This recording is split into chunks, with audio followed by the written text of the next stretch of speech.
மண்ணுல புழுதி பறக்க தன்னோட ரதத்துல பூட்டியிருந்த குதிரைகளை வேகமா ஏக்கி போயிட்டு இருக்கான் ஒரு வீரன். அந்த வீரன் கொஞ்சம் வயதானவதான்.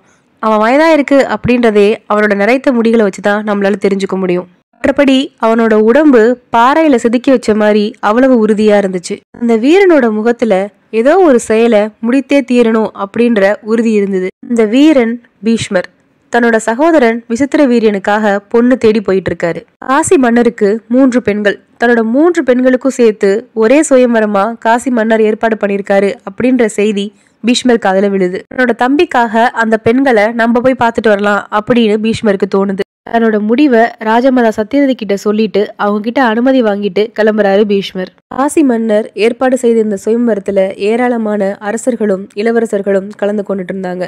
அவங்களோட சேர்ந்து பீஷ்மரும் அமர்ந்திருந்தாரு.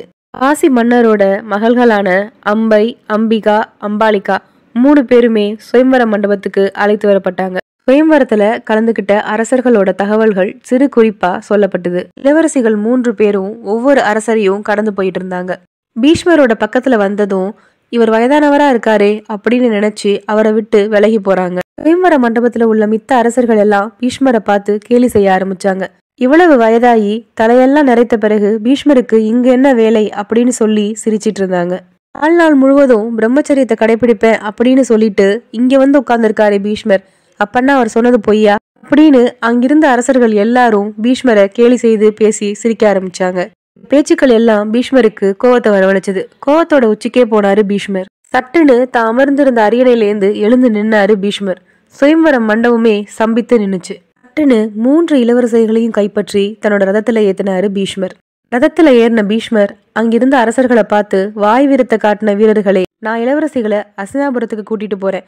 உங்களால முடிஞ்சா இவர்களை என்கிட்ட மீட்டு நீங்க கொண்டு போங்க அப்படின்னு சொல்றாரு. பீஷ்மர் ரதத்துல ஏறி போன பிறகு அவர் பின்னாடியே நிறைய அரசர்கள் போர் புரிஞ்சுக்கிட்டே போறாங்க. நிறைய பேர் கொல்லப்படுறாங்க. சில வீரர்கள் பீஷ்மரை பார்த்து பயந்து ஓடுறாங்க. ஒரே ஒரு வீரன் மட்டும் எல்லாத்தையும் தாக்குப்பிடிச்சு பீஷ்மர் பின்னாடியே அம்பு எய்திக்கிட்டே போறான். அவன் தான் சௌபல தேசத்து அரசன் சால்வன். பீஷ்மர் அவனோட தேரை கவிழ்த்து அவனோட தேரோட்டியை கொல்றாரு. சால்வனையும் கொல்றதுக்காக முயற்சி செய்யறாரு. ஆனா காசி நாட்டு இளவரசிகள் 3 பேரும் சால்வனுக்காக பீஷ்மர் கிட்ட போராடுறாங்க. 3 இளவரசிகளோட கோரிக்கைக்காக சால்வனை விட்டுட்டு அந்த 3 பேரையும் கூட்டிட்டு அஸ்தினாபுரத்துக்கு போறாரு. அஸ்தினாபுரம் வந்த பீஷ்மர் தன்னோட தாய் சத்யவதி கிட்ட பேசிட்டு 3 பெண்களையும் தன்னோட தம்பி விசித்திர வீரியனுக்கு கல்யாணம் செஞ்சு வைக்கிறதுக்காக ஏற்பாடு செய்யறாரு. காசி மன்னரோட மூத்த மகளான அம்பை பீஷ்மர் கிட்ட போய் தான் சால்வ மன்னனை விரும்புவதாக சொல்றா. கேட்ட பீஷ்மர் வேற ஒருத்தரை விரும்புற ஒரு பெண்ணை என்னோட தம்பிக்கு கல்யாணம் பண்ணி வைக்கிறது தவறு அப்படின்னு சொல்றாரு. அதனால பீஷ்மர் அம்பைய திருப்பி அனுப்புறாரு. அம்பை சால்வனை தேடி போறா. வாழ்க்கைன்ற மைதானத்துல அம்பை பந்து மாதிரி அலாட போறது அப்பா அவளுக்கு தெரியாது. ரொம்ப சந்தோஷமா சால்வனை தேடி போறா. அம்பை போனதும் மற்ற 2 இளவரசிகளை விசித்திர வீரியனுக்கு திருமணம் செய்து வைத்தாரு பீஷ்மர். பீஷ்மர் கிட்ட விடை பெற்று அம்பை தன்னோட காதலனான சால்வனை போய் ஏத்துக்க சொல்லி சால்வன்ட்ட கேக்குறா. வேறு ஒருத்தனால தூக்கி செல்லப்பட்ட ஒன்ன என்னால திருமணம் செஞ்சுக்க முடியாது அப்படின்னு மறுத்துடுறான் சால்வன். அம்பை எவ்வளவோ சொல்லி கெஞ்சி மன்றாடுறா. ஆனா சால்வன் எதுக்குமே ஒத்துழைக்கல. அம்பைய ஏற்க மறுத்துடுறான். தன்னோட வாழ்க்கை வீணா போனதுக்கு பீஷ்மர் தான் காரணம், அவரை விட போறதே இல்ல, பீஷ்மரை பழிக்கு பழி வாங்குவேன் அப்படின்னு தனக்குள்ளேயே சூளுரைச்சுக்கிறார். முனிவர்களோட ஆசிரமத்துக்கு போறா அம்பை. அங்க போய் முனிவர்கள் கிட்ட தனக்கு நடந்த எல்லா விஷயத்தையும் சொல்லி பீஷ்மரை பத்தி முறையிடுறா. பீஷ்மரோட பெயரை கேட்டதும் தங்களால எதுவுமே செய்ய முடியாதுன்னு கையை விரிக்கிறாங்க முனிவர்கள்.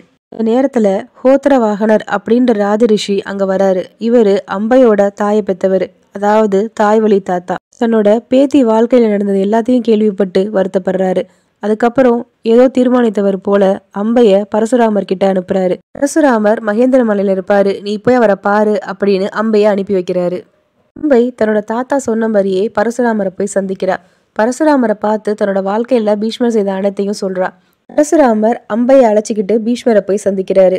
பீஷ்மா, பெண்ணாசையே இல்லாத நீ எதுக்காக இந்த பெண்ணை கவர்ந்து வந்த? உன்னாலதான் இந்த பெண்ணோட வாழ்க்கை நிர்கதியா நிக்குது அப்படின்னு சொல்றாரு. உன்னால வாழ்க்கையே தொலைச்ச அந்த பொண்ணுக்கு நீ தான் வாழ்க்கை கொடுக்கணும், நீ ஏன் இந்த பெண்ணை திருமணம் செஞ்சுக்க அப்படின்னு சொல்றாரு பரசுராமர். பீஷ்மர் அதை ஏற்க மறுக்கிறாரு. வாதம் வளர்ந்துகிட்டே போகுது. எந்த நிலையிலும் பரசுராமரோட வார்த்தைகளை பீஷ்மர் ஏற்கவே இல்லை. பரசுராமர் கோவத்தோட உச்சிக்கே போயிட்டாரு. பீஷ்மா, உன்னை கொல்லாம விடமாட்டேன் அப்படின்றாரு. குருஷேத்திரத்துக்கு 2 பேரும் போர் செஞ்சு பார்த்துடலாம் அப்படின்னு அழைக்கிறாரு. பீஷ்மருக்கும் பரசுராமருக்கும் கடுமையான போர் நடக்குது. அந்த கடுமையான போர்ல கடைசியா பரசுராமர் தோற்று போறாரு. பரசுராமர் அம்பை கிட்ட என்னால எவ்வளவு முடிந்தும் பீஷ்மரை தோற்கடிக்க முடியல, என்னால அவரை கொல்ல முடியல அப்படின்னு சொல்றாரு. ஈஸ்வர தோற்கடிக்கிற சக்தி இங்க யாருக்கும் இல்ல, நீ உன்னோட பழிவாங்கிற எண்ணத்தை மாத்திக்கோ அப்படின்னு சொல்றாரு பரசுராமர். ஆனாலும் சரி, பீஷ்மரை கொல்லாம விட மாட்டேன், எங்கிருந்தாலும் பீஷ்மரை கொல்ற சக்தியை கண்டுபிடிப்பேன் அப்படின்னு கண்கள்ல நீர் வழிய சொல்லிட்டு கிளம்புறா அம்பை. பரசுராமர் கிட்ட சபதம் செஞ்சுட்டு பீஷ்மரை கொல்வதற்கான சக்தியை தேடி போறா அம்பை. இமயமலையில இருக்கிற பாஷிதா அப்படின்ற நதிக்கரையில 12 வருஷம் கடுமையா தவம் செய்ய. 12 வருஷம் 5 புலன்களையும் அடக்கி அம்பை செய்த தவம் முருகப்பெருமான அவ முன்னாடி நிறுத்துச்சு. முருகன் அம்பையோட தவத்துக்கு இறங்கி அவள் முன்னாடி காட்சி கொடுக்கிறாரு. அத்தோடு இல்லாம அம்பையோட கைகள்ல தாமரை பூமாலை ஒன்றை தந்து, காசி மன்னன் மகளே, இது தேவலோக மாலை, உன் கவலையை அது தீர்க்கும் அப்படின்னு சொல்றாரு. இந்த மாலைய போட்டுக்கிறது எவனோ அவனே பீஷ்மரோட மரணத்திற்கு காரணமானவன் அப்படின்னு சொல்லி மறைகிறாரு. அம்பை முருகன் கொடுத்த மாலையை எடுத்துக்கிட்டு ஊர் ஊரா சுற்றி திரிகிறா. யாராவது வந்து எனக்கு உதவுங்களேன் அப்படின்னு சொல்லிட்டு தன்னோட கதையை எல்லா அரசர்கள்கிட்டயும் சொல்றா. பீஷ்மரை கொல்றவங்களை நான் திருமணம் செய்துக்குவேன் அப்படின்னு அம்பை கத்திக்கிட்டே ஊர் ஊரா சுத்தி திரிகிறா. ஆனா பீஷ்மர் மேல உள்ள பயத்தால யாருமே அம்பைக்கு உதவ முன் வரவில்லை. கடைசியா அம்பை பாஞ்சால மன்னனான துர்பதனோட அரண்மனைக்கு போறா. துர்பதா, நீயாவது எனக்கு அடைக்கலம் தந்து என் கோரிக்கையை ஏற்று பீஷ்மரை கொல்ல உதவி செய் அப்படின்னு கெஞ்சிரா. ஆனா துர்பதனும் இதுக்கு ஒத்துக்கொள்ளல. வேறு எந்த அரசரா இருந்தாலும் உனக்காக போரிட நான் தயார், ஆனா பீஷ்மர்கிட்ட போரிட நான் தயாராக இல்ல அப்படின்னு துர்பதனும் சொல்லிடுறான். இதனால மனம் நொந்து போன அம்பை முருகன் கொடுத்த மாலைய துர்பதனோட அரண்மனை வாசல்லே மாட்டிவிட்டு அங்கிருந்து போறா. இதனால துர்பதன் பயந்து போறாரு. யாரும் எடுத்து அந்த மாலையை போட்டுக்காதபடி பாத்துக்கிறாரு.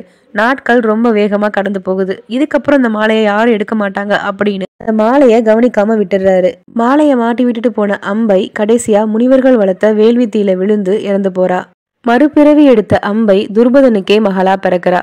துர்பதன் அவளுக்கு சிகண்டினி அப்படின்னு பெயர் வைக்கிறாரு. சிகண்டினி பிறந்தப்ப ஒரு அசரீரி தோன்றி துர்பதன் கிட்ட இவளை ஆண் குழந்தை போலயே வளர்த்தெடுக்கணும் அப்படின்னு சொல்லுது. துர்பதனும் அதற்கேத்தாப்லயே சிகண்டினிக்கு எல்லா பயிற்சியும் கொடுத்து ஆண் போலவே வளர்த்து வராரு. ஒரு நாள் சிகண்டினி அரண்மனை வாசல்ல மாட்டியிருந்த மாலைய அவிழ்த்து தன்னோட கழுத்துல மாட்டிக்கிறா. இத பார்த்த துர்பதன் அதிர்ந்து போறாரு. ஆணாகவே வளர்ந்த சிகண்டினி ஒரு பெண்ணை பார்த்து திருமணம் செஞ்சுக்கிறா. திருமணத்துக்கு பிறகு மனைவிக்கு உண்மை தெரியவே சிகண்டினிய அவ ஏற்க மறுக்கிறா. இதனால மனமுடைந்து போன சிகண்டினி பாஞ்சால நாட்டை விட்டு காட்டுல போய் வாழ்ந்து வரா. காட்டுல யக்ஷன் ஒருவனை சந்திக்கிறா சிகண்டினி. யக்ஷன் சிகண்டினியோட பாலின மாற்றம் செஞ்சுக்கிறான். அதன்படி சிகண்டினி ஆணாகவும் யக்ஷன் பெண்ணாகவும் மாறுறாங்க. சிகண்டியா திருப்பியும் பாதாள தேசத்துக்கு வந்து தன்னோட மனைவியோட சந்தோஷமா இருந்து பிள்ளைகளும் பெத்துக்கிறா சிகண்டி.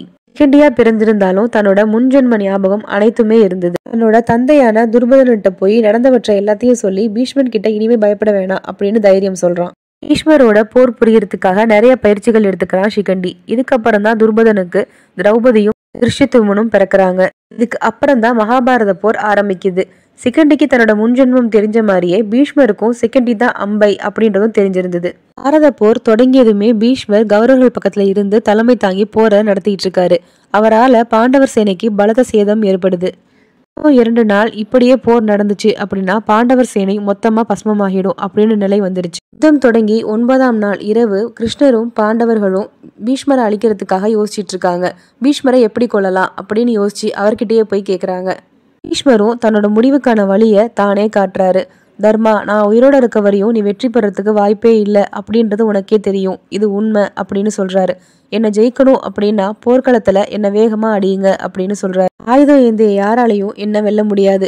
அதே சமயம் ஆயுதம் இல்லாதவங்க, கவசம் கொடி எல்லாவற்றையும் இழந்தவங்க, போர்க்களத்துல இருந்து ஓடினவங்க, அடைக்கலம் வந்தவங்க, பெண்ணுக்கிட்ட தோத்து போனவங்க, பெண் பெயரை கொண்டவன், பெண் தன்மை உடையவன், இவங்க யார்கிட்டையும் நான் போர் புரிய மாட்டேன். நீ இவங்கள யாராவது ஒருத்தரை முன்னிறுத்தி என்னோட போர் செய் அப்படின்னு சொல்றாரு.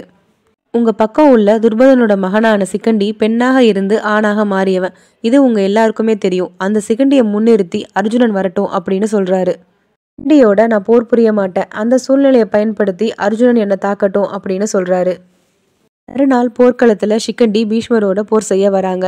பீஷ்மர் சிகண்டியோட போர் செய்ய மறுக்கிறாரு. பீஷ்மா, உங்களை எதிர்த்து கண்டிப்பா நான் போரிடுவேன், கண்டிப்பா உங்களை கொல்லுவேன், என்கிட்ட இருந்து நீங்க உயிர் தப்பிக்கவே முடியாது, கடைசியா ஒரு முறை இந்த உலகத்தை பாத்துக்கோங்க அப்படின்னு அம்புகளை எய்து பீஷ்மரை தாக்குறாங்க. அர்ஜுனனும் சேர்ந்து பீஷ்மர் மேல அம்பு எய்துறாங்க. பீஷ்மர் நிலத்துல சாயிறாரு. 58 நாட்கள் உயிரோட இருந்து அதுக்கப்புறம் பீஷ்மரோட விருப்பப்படி அவர் உயிர் பிரியுது. கடைசியா ஷிகண்டி போர்ல அஸ்வத்தாமனால கொல்லப்படுறாங்க. ஷிகண்டியோட வரலாறு இதோட முடியுது. ஷிகண்டியை பத்திய உங்களோட கருத்துக்களையும் ஷிகண்டியை பத்தி நான் வேற ஏதாவது விஷயங்களை விட்டிருந்தா அதையும் கமெண்ட் பாக்ஸ்ல மறக்காம தெரிவிங்க. மீண்டும் ஒரு நல்ல பதிவோட சந்திக்கிறேன். நன்றி.